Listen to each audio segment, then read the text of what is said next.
শুভ সকাল বন্ধুরা। সকালবেলার সমস্ত আশিবাসী কাজগুলো সেরে চলে এসেছি রান্নাঘরে। এখন রান্না করছি আমি 2 কাপ মতন চা। আমার জন্যে করছি না, আমি চা বানাতে আসলেই আমার জানি না কেন খুব মন চায় যে দুধ চাটা খাই। আজকেও আমার মন চাচ্ছে যে একটু দুধ চা খাই, কিন্তু খাবো না, একদম বন্ধ করে দিচ্ছি। কারণ হচ্ছে শরীর ফুলতে ফুলতে ফুলে যাচ্ছে। আর এখানে 2 কাপ মতন করছি, এক বরমশাইয়ের জন্যে আর একটা শুভর জন্যে। ওই যে পাশের বাড়ির যে দিদিভাই আছে ওনার ছেলে। তো আজকে আমাদের যে ঘরের উপরে টিন আছে, মানে টিনের ঘরটা, তার উপরে যে চালটা আছে ওটা রং করা হচ্ছে। তো কাজ করছে, তো ওকে করে দিয়েছি। তারপরে রান্না বান্নার সমস্ত জিনিস আমি গুছিয়ে রেখেছিলাম। আজকে রান্না করব ওই যে ব্রোকলির তরকারি। আজকে ফার্স্ট রান্না করব। কোনো দিন এর আগে আমি ব্রোকলির তরকারি করিনি, পূজা একবার করেছিল, তো তখন আমি একটু লোভে পড়ে সামান্য একটু খেয়েছিলাম। আসলে আমার থাইরয়েড আছে, তো ফুলকপি, ওলকপি, বাঁধাকপি, ব্রোকলি এগুলো আমি খাই না। সয়াবিনেরও তরকারি খাই না। তো কালকে বড়মশাই এনেছে এই ব্রোকলিটা, আর ঋষিকা বলেছে যে মা খুব সুন্দর করে একটু রান্না করো। তাই এই যে একটু মানে ভালো করে রান্না করতে চলে এসেছি। আলুগুলো আগে ভালো করে লাল লাল ভেজে নিয়েছি, তারপরে ব্রোকলিগুলোকেও খুব সুন্দরভাবে লাল লাল করে ভেজে নেব। ওই যেমনভাবে আমি ফুলকপির তরকারি মশলা দিয়ে রান্না করি ঠিক সেইভাবেই রান্না করব। আর ফুলকপি রান্না করার সময় আমি ফুলকপিগুলোকে সব সময় একটু লাল লাল করেই ভেজে রান্না করি। কারণ হচ্ছে আমার মনে হয় যে একটু কাঁচা কাঁচা ভাব থাকলে ভালো লাগে না, তাই আমি একটু মানে বেশি বেশি তেলেই ভাজি। তো তাই ব্রোকলিটাও সেইভাবেই ভালো করে ভেজে নিচ্ছি। আর খেতে কিন্তু ফুলকপির তরকারিটা দারুণ লাগে। ব্রোকলিটা কেমন লাগবে জানি না, এর আগে একবার খেয়েছিলাম, আমার কাছে অতটা ভালো লাগেনি।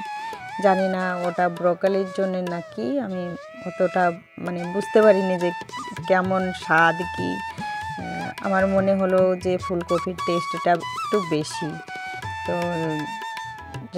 অসুবিধা আছে বলে আমি আর খাবো না, কারণ হচ্ছে খেলে আমারই আরও বেশি শরীরটা খারাপ হয়। আর ঋষিকা বেগুন কেটে রেখেছিল, তো বেগুনগুলো আগে ভেজে নিয়েছি। ওই লাস্টে ভাজতে গেলে কি হয়, কড়াইয়ের মধ্যে তেল থেকে যায়, সেই তেল না ফেলা যায় না কিছু করা যায়।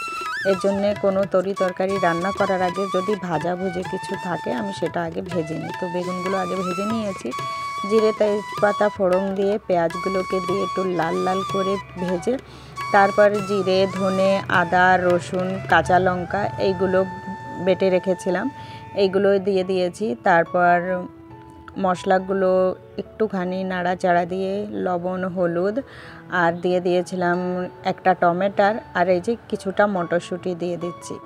তো এই দিয়ে ভালো করে খুব সুন্দরভাবে কষিয়ে নেব। এর মধ্যে ভাজা আলুগুলোও দিয়ে দিচ্ছি। এবার খুব ভালোভাবে কষাবো যতক্ষণ না মশলার কালার পুরো ব্রাউন কালার হয়ে যাচ্ছে। যত সুন্দরভাবে কষানো হবে তত সুন্দর তরকারির টেস্ট হবে। যাই হোক, এই যে মশলাগুলো কষানো হয়ে গিয়েছে, এর মধ্যে ঝোল দিয়ে দিয়েছি। লবণ আমার মনে হলো যে হয়তো একটু কম হয়ে যাবে, তাই সামান্য একটু আরও লবণ দিয়ে দিয়েছি।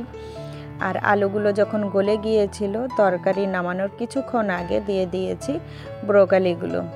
এবার একটু মানে আরেকটু ফুটিয়ে নেব, যে ব্রোকলিগুলো আরও ভালো করে গলে যাক, তরকারির যে গ্রেভিটা আছে ব্রোকলির মধ্যে চলে যাক, তাহলেই তো ভালো লাগবে। তারপর নামানোর আগে আগে এই যে ধনে পাতা দিয়ে তরকারিটা নামিয়ে নিচ্ছি।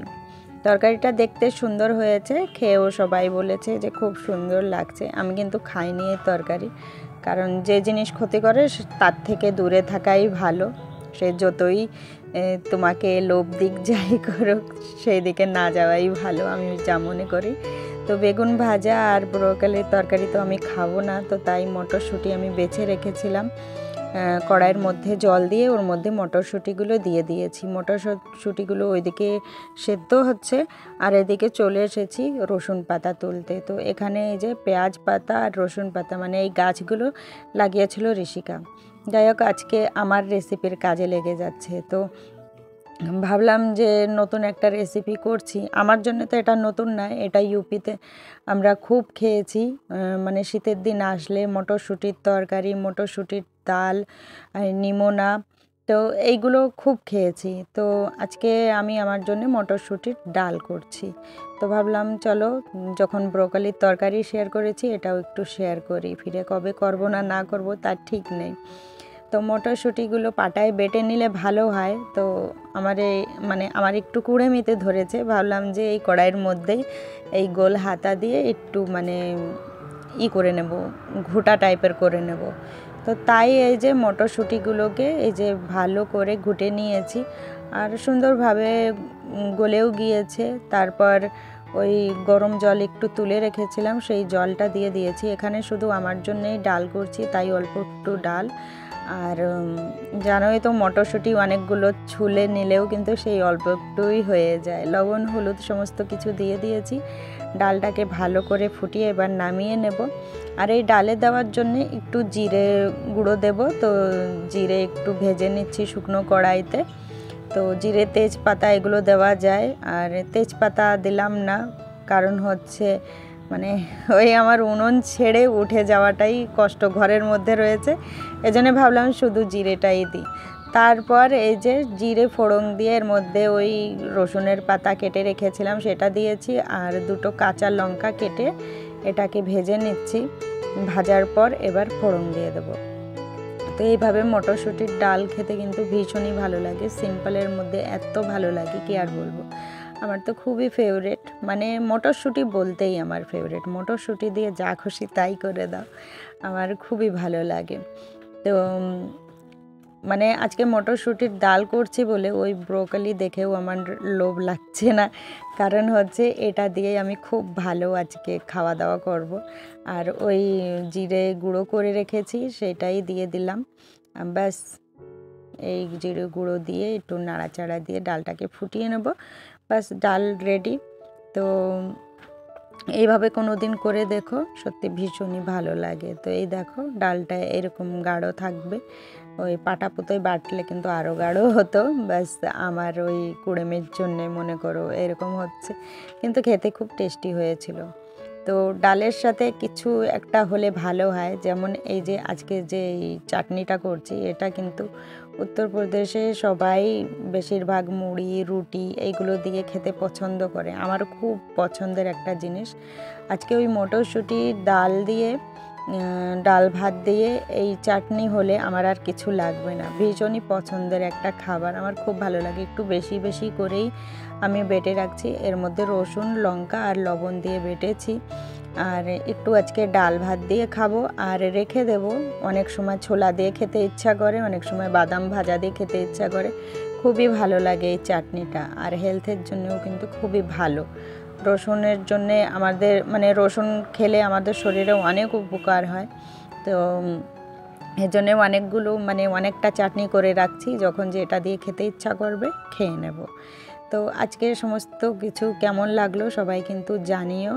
আজকে যেমন মটরশুঁটির ডালটা করেছি ওটা কেমন লাগলো, তারপর ব্রোকলির তরকারি, তারপর হচ্ছে রসুনের চাটনি। তো আজকে সমস্ত কিছু তোমাদের সাথে শেয়ার করছিস, আবার কোনো কিছু মিস হয়ে গেলে এবার হালদার বোন কিন্তু আমাকে বলে যে তুমি এটা কেন শেয়ার করলে না, তাই ভাবলাম চলো সমস্ত কিছু তোমাদের সাথে শেয়ার করি। খাওয়া দাওয়ার পর চলে এসেছি এই যে এই জায়গার শিকড় তুলতে। আজকে একটা শিকড় তুলে ফেলেছি, তো তুলতে অনেক কষ্ট হয় আমার, কিন্তু কি আর করব, আস্তে আস্তে করে না করলেই কাজটা পড়ে থাকবে। আর ওই শিকড়ের জন্যে অনেকগুলো কাকড় পাথর মাটির মধ্যে আছে বলে অনেকটা দেরি হচ্ছে এই কাজটা করতে, না হলে কিন্তু এই যে কাজ আছে এটা একদিনেই কিন্তু কমপ্লিট হয়ে যায়। তো আস্তে আস্তে করে সমস্ত কিছু হয়ে যাবে। যাই হোক, ভিডিওটা এখন শেষ করছি। আজকের ভিডিওটা কেমন লাগলো সবাই জানিও, ভালো লাগলে একটা লাইক শেয়ার কমেন্ট করে দিও, নতুন বন্ধুরা চ্যানেলটাকে সাবস্ক্রাইব করে দিও। চলো ফিরে দেখা হবে কালকে, সবাই ভালো থেকো।